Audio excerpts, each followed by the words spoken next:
I thought they were going to play some music, but I guess we kind of preempted it. But anyway, hello everybody, great to be here.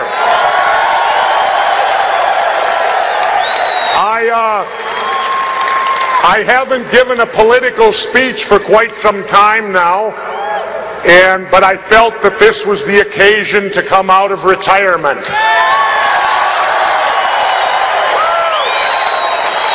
Now, first let me say this, booing does not bother me. So if I say something and you all start booing, remember, I take that as a sign of affection, having been a villain in wrestling. But it's terrific to be here, and a few of the things that I want to quickly talk about is, take your seats, let's sit down and relax a little. You got a long day, people. A lot of speakers, and keep your enthusiasm up. But I'm here because let's remember something. I am not a Democrat, and I am not a Republican. And I say that very proudly today because I think these two parties are destroying our country.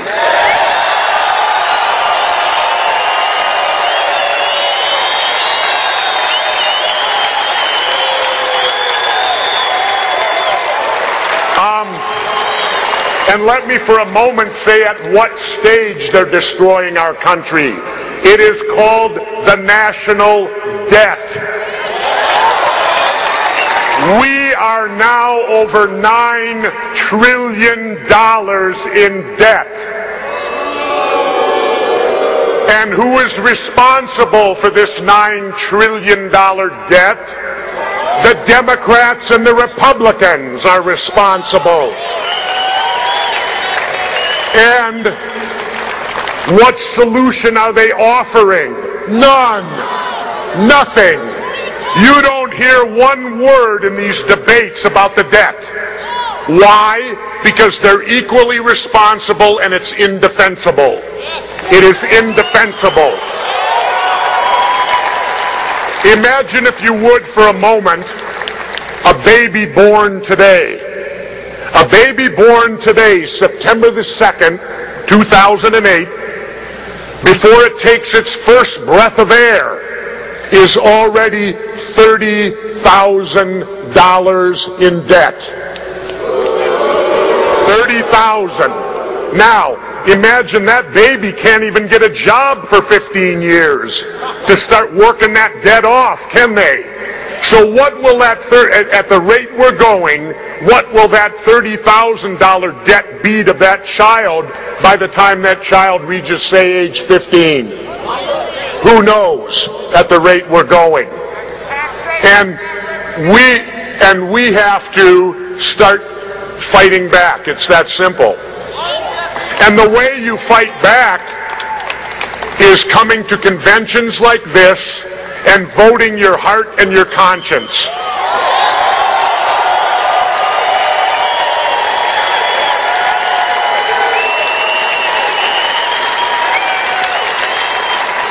Remember something, if you will, about voting. Voting is not a horse race. You're not going there, gee, I gotta pick the winner, so I can brag to my friends that, oh, I picked so-and-so and he or she won. Voting is voting your heart and voting your conscience. And when you do that, don't ever, ever let a Democrat or Republican tell you you've wasted your vote.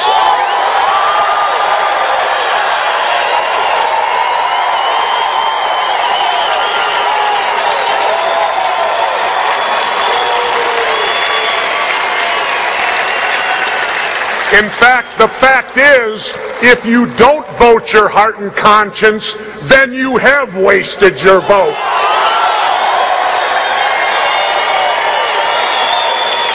Also, the key to all of this, and I know I have a little bit of experience, the key to all of this is we must open up the debates.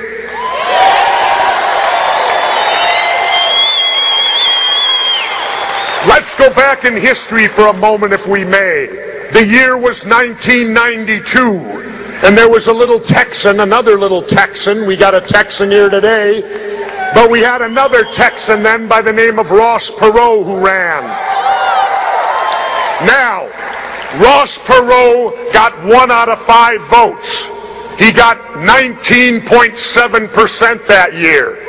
Well, in 1992, all presidential debates were under the National League of Women Voters, which is essentially a fairly neutral group. You have conservative, you have liberal, you have independents. But what happened after 1992? Here's what happened. Perot scared the establishment so badly that our illustrious Congress took the presidential debates away from the National League of Women Voters, and they created another federal bureaucracy called the National Debate Commission, which I might add happens to be run by the former heads of the Democratic and Republican parties. So what happened when 96 came around? Ross Perot had qualified for nearly 30 million of your tax dollars in the 92 race. Yet, Bill Clinton and Bob Dole got together. Bob Dole did not want Perot in the 96 debates because he felt it would erode from his conservative base. So him and Clinton got together and cut a deal. Clinton agreed because Clinton didn't want debates at all. He was so far ahead, all a debate could do was bring him down. So what happened was the two people cut a deal to eliminate Perot from the 96 debates. They took it to the Federal Debate Commission, and of course it was rubber stamped. So we did not hear Ross Perot in 1996, a person that got 1 out of 5 votes. We were not allowed to hear him. A person that qualified for millions of our tax dollars, we were not allowed to hear him. Why? Because 2 people made that decision. Now, I ask you, is that what democracy is supposed to be? Well, there's a group called Rock the Debate out there now. And I encourage you all to support this group, Rock the Debate, because they're working to open up these debates so that a candidate like Jesse Ventura can win.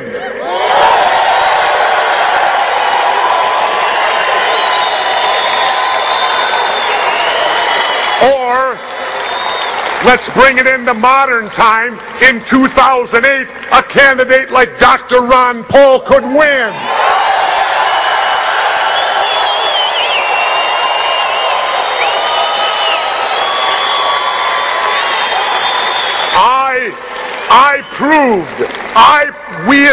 I'm going to tell you, man, we only had 1 paid person in my entire campaign. And that was the campaign manager, because he left his private sector job to do it full time after the primary. My campaign was completely volunteer, and do you know how much money that I actually raised to become governor of Minnesota? $300,000. Now, the Democrats and Republicans, they spent nearly $10 million. Now do you realize why I'm not popular with them? Number 1, because I can beat them. So it can be done. Don't ever allow anyone to tell you that it can't be done. It can be done.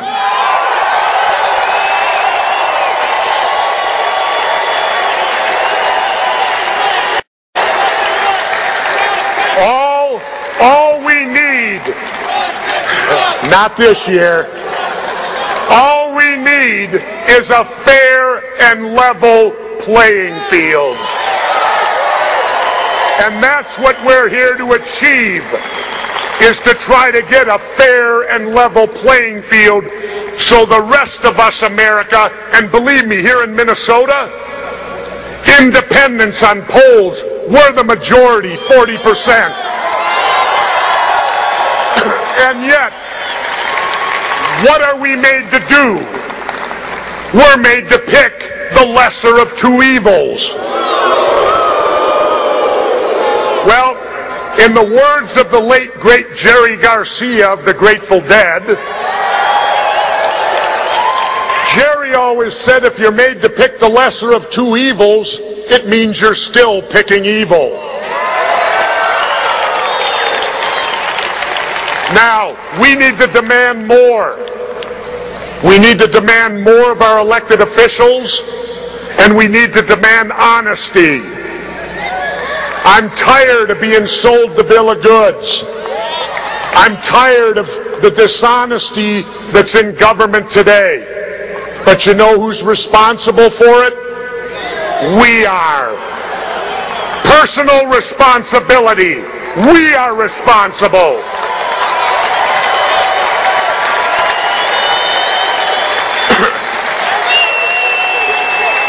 Now,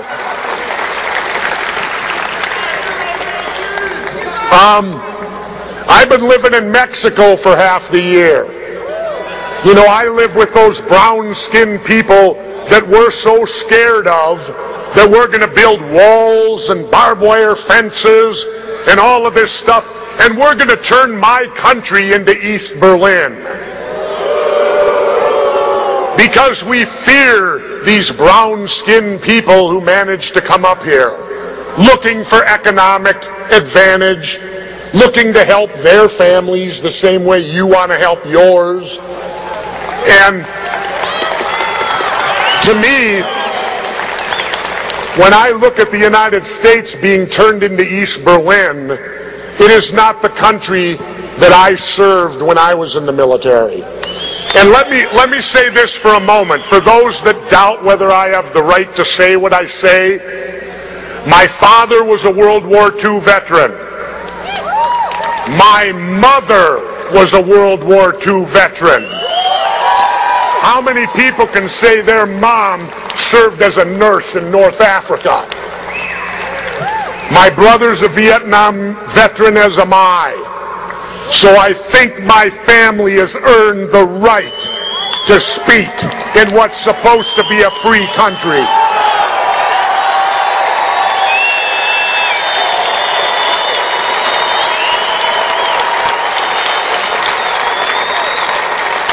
It is time for us to take our country back and to make these elected people start looking at that document called the Constitution.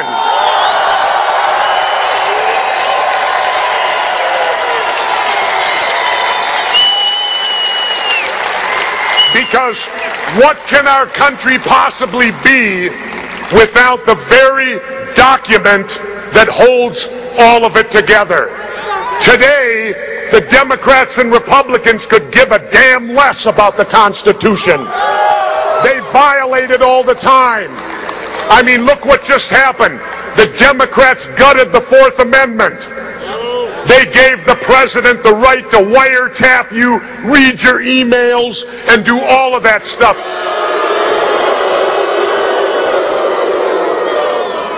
It's called illegal search and seizure. Just as the First Amendment gives us the right to free speech. Well, let's remember this. It isn't popular speech that must be protected. Popular speech doesn't need protection. It is unpopular speech that you protect.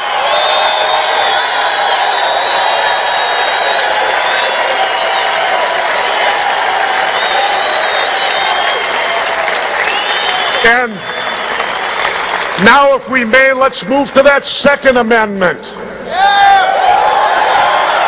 Now, I'm not a gun-toting fool, but I get so pissed off when I hear them saying, well, we're not going to take away your ability to hunt. Well, ladies and gentlemen, I got news for you. when our forefathers wrote the Constitution with the right to bear arms, it was not about hunting and fishing because, wait. Because back then, if you didn't hunt or fish, you didn't eat. The Second Amendment, the right to bear arms, is there so that we, the public, if our government gets out of control, we have the ability to rise up and change it.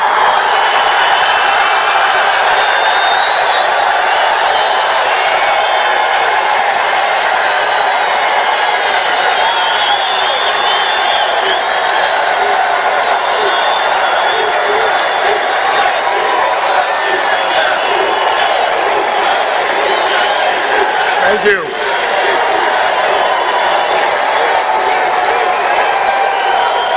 And just because we believe in that amendment does not make us fools.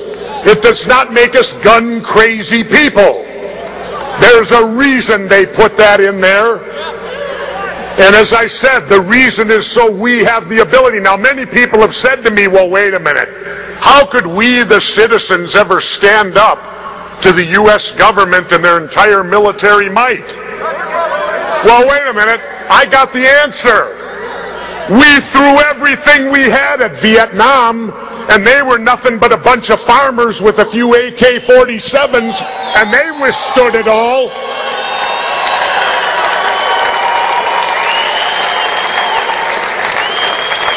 So, ladies and gentlemen, don't ever let them take our rights. The hell with this Patriot Act.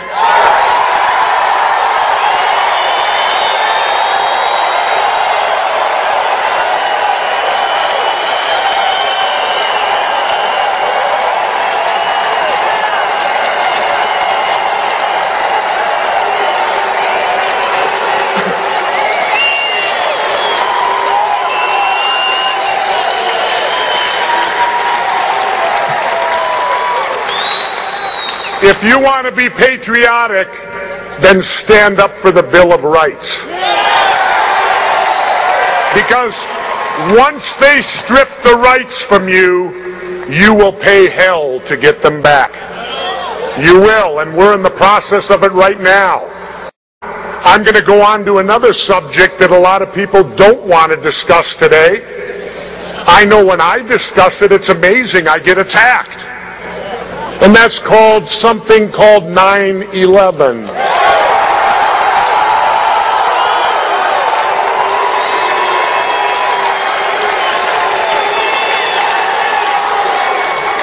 Why is it that when you ask questions about 9/11, it's out of bounds? Well, I got news for you. When I was going through underwater demolition SEAL training, when I got to the demolition phase, I had a chief warrant officer who taught me that there is no dumb question. That if you don't understand something, you are not out of line for asking a question. And I think that when you ask that question, you have every right and deserve to get an honest answer.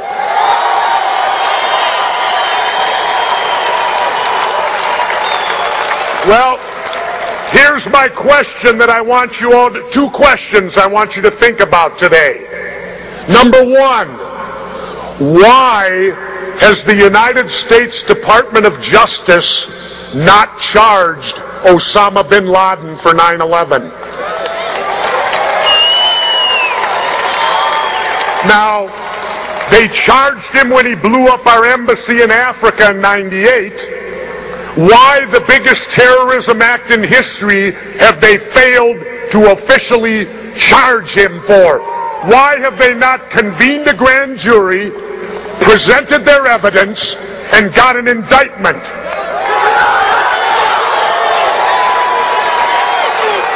Second,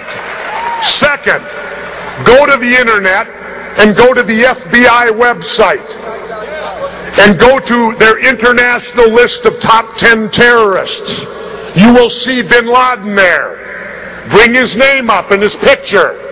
Amazingly, All the charges, the Embassy of 98 and all this other stuff is all listed. But ironically, nothing on 9/11. Nothing.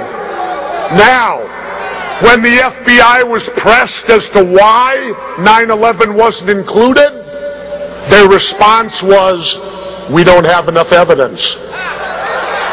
Now, people, if you're like me, that is extremely disturbing. We've fought 2 wars, we've changed our entire foreign policy, and we've had the Patriot Act put on us, all supposedly because of Osama bin Laden.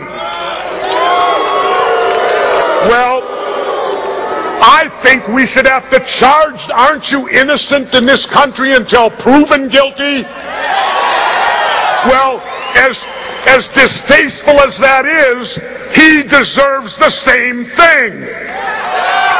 He needs to be charged. Why is he not charged if he did it? I'm down to 4 minutes. They got the clock timer here, so we'll start winding it up. No. But again, I leave you with those 2 thoughts to think about. To think about a moment. Why has that not happened? Why did we have a president who stonewalled any investigation of 9/11 for over 2 years?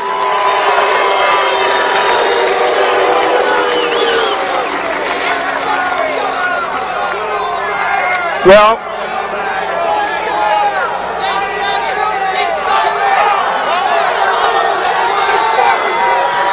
all I'm saying is that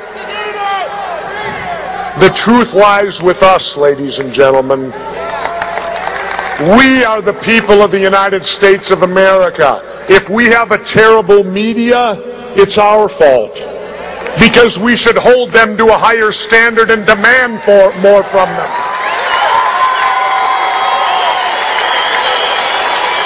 You know, while I was living in Mexico a couple years ago, you know what disturbed me the most? Watching satellite TV, and for one entire month, our entire news media was focused on the death of Anna Nicole Smith. Wait a minute, don't boo Anna, she can't help it. She's dead. She can't control the media, she's dead. But I ask you, that's the dumbing down of America. And that's what our news media is spoon-feeding us today. The dumbing down of America.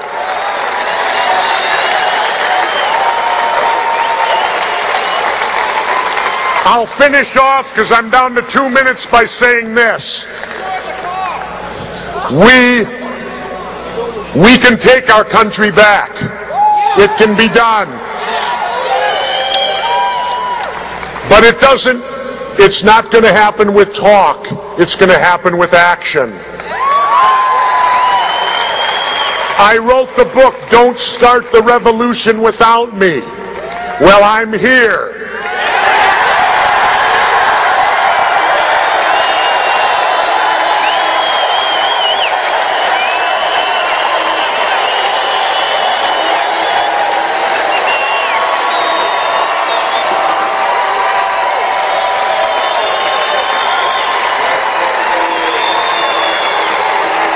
I'm here, and believe me, with people like myself, Dr. Paul, and all the rest of us, let's get the revolution going.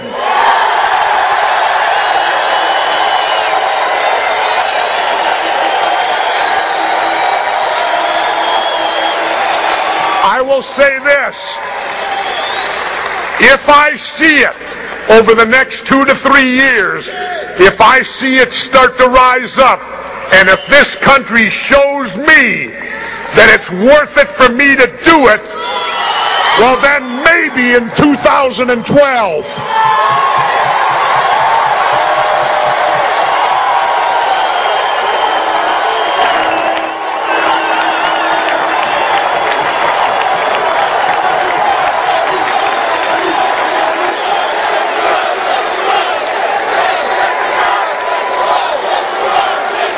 Wait.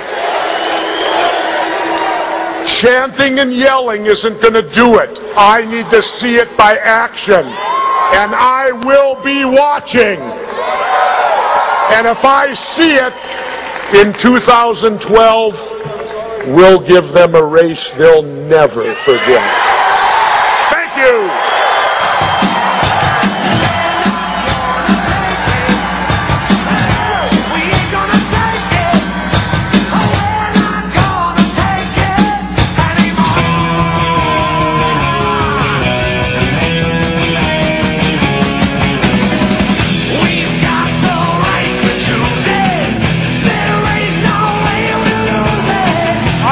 I forgot the most important thing for all Minnesotans. We have an alternative to the U.S. Senate. His name is Dean Barkley.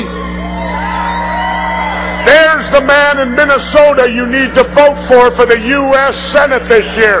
Dean Barkley.